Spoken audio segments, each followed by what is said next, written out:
السلام عليكم ورحمة الله وبركاته. ازاي يا جماعة عاملين ايه؟ يا رب تكونوا بألف خير. النهاردة ان شاء الله بإذن الله هنعمل مع بعض الايس كريم اللي انتوا شايفينه دوت. هنعمله يا جماعة بطريقة سهلة جدا وكمان مش هيكلفنا خالص.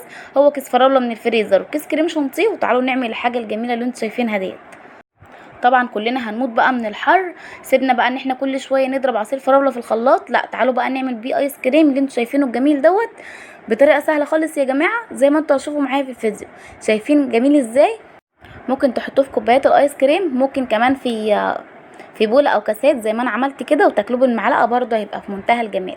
تعالوا بقى يلا عشان ما نطولش الفيديو اكتر من كده، نشوف الايس كريم الجميل دوت السهل جدا عملناه ازاي. يلا بينا.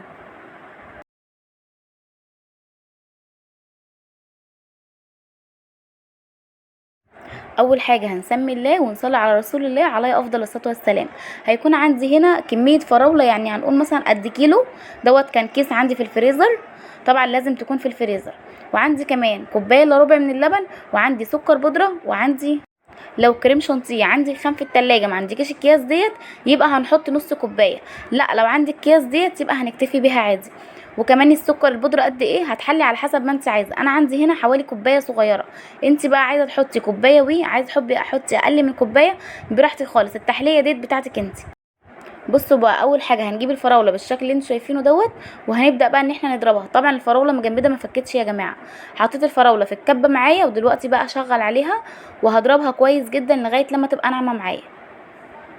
بصوا انا عشان عصايه السيلفي بتاعتي اللي بصور بيها اتكسرت، فطبعا مش عارفه اصور ماسكه التليفون بايد وبشتغل بايد. ودلوقتي هضيف السكر للفراوله. طبعا السكر على حسب الرغبه زي ما قلت لكم، وكمان اللبن بقى بصوا مش هنحط الكوبايه الا ربع كلها، هي تاخد معايا الكوبايه الا ربع الصغيره ديت، لكن هي ممكن ما تاخدهاش كلها. هنبدا بالتدريج شويه شويه، يعني الاول هنحط نص الكميه بتاعه الكوبايه الا ربع، وبعد كده هنضيف نص الكميه التاني. طبعا لو احتاجته ممكن ما تحتاجش نص الكميه التاني، يكتفي ان هي يعني تكون خدت مثلا بتاع نص كوبايه او اقل كمان شويه. بس عندي هنا ديت احتاجت معايا كوبايه الا ربع. بصوا يا جماعه القوام دوت ديت كده انا حطيت كوبايه الا ربع زي ما انتم شفتوا. طبعا ضربت الايس كريم كويس قوي، يعني الفراوله مع اللبن مع السكر ضربتهم كويس قوي. واخر حاجه احطها هي الكريم شانتيه. طبعا الكريم شانتيه بينقل الايس كريم في حته تانية خالص. احنا ممكن نكتفي بيها زي ما وريتها لكم كده، ونحطه في الفريزر ونطلعه برده بقى ايس كريم بقى جميل جدا، لو احنا يعني ما عندناش كريم شانتيه. لكن طالما احنا عندنا كريم شانتيه لا نحط. يعني هينقل الايس كريم بتاعي في حته تاني خالص، هيخليه طعمه فعلا جميل. شايفين بقى القوام دوت؟ ده القوام اللي انا عايزاه الايس كريم مظبوط. تعالوا بقى نفضيه في العلب بتاعته دي بتاعه الايس كريم. وطبعا اللي ما عندوش العلب ديت يفضيه في اي بوله كده او اي علبه تلاجة، ويغطيها ويحطها في الفريزر. ولما يطلعها هيستخدم المعلقه بتاعه الايس كريم زي ما انا عملت. بصوا بقى يا جماعه، انا دلوقتي هفضيه كده براحتي وبعد كده ارجع معاكم تاني. دلوقتي بقى همسح الزيادات كده بمنديل، وبعد كده اغطي العلبه ديت وادخلها الفريزر. هيقعد في الفريزر قد ايه؟ ليله كامله.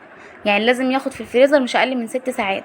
وطبعا الجو الحر اللي احنا فيه دوت لازم نسيبه حوالي ليله كامله.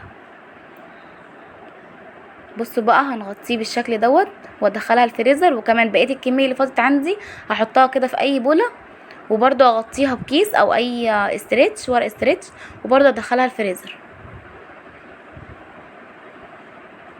بصوا بقى هنا هحطها في الفريزر، وبعد كده نجيبها بعد ما تلجت معايا واوريكم الشكل بتاعه بقى عامل ازاي. شايفين بقى الايس كريم عامل ازاي؟ دلوقتي كمان هوريكم القوام بتاعه.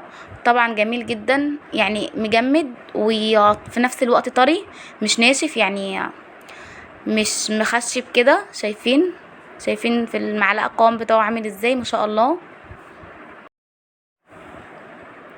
بصوا بقى يا جماعه فظيع، يعني المطه بتاعته يعني كمان في مطه كده زي بتاع بره، جميل جدا. وكمان طعمه فوق الجمال، يعني طعمه جميل جدا جدا. جربوه وان شاء الله مش هتندموا، وكمان هتدعولي وهتبعتولي في التعليقات تشكروني عليه.